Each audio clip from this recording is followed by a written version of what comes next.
Hi, my name is Mac Berg, and I'm here to tell you today about a few of the notions that you're going to need if you want to make your own patterns or copy a garment that you already have.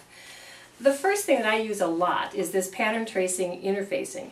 And this is nice if you have a multi-size pattern like this one that you don't want to cut into, especially for children's patterns that would have more than one size. What I like to do then is place this pattern tracing interfacing over my pattern and trace around the appropriate size. It's also nice if you're a size 10 on top and a 14 on the bottom, because in the multi-size patterns you can fade out to the correct cutting lines.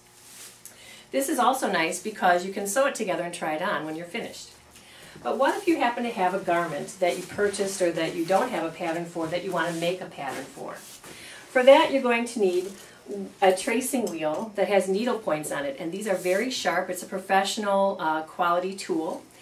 And you will need this kind of professional pattern paper, which is a heavy-duty paper that's really nice to work with. You can lay your pattern out, or your garment or your jacket or whatever it is, and find your grain lines and literally push through the lines that you want to copy with this needlepoint tracer. Because the points are so sharp, they will go through the garment seam lines and detail lines without leaving permanent holes, and will give you a nice sharp line for your pattern. You can trace the neckline.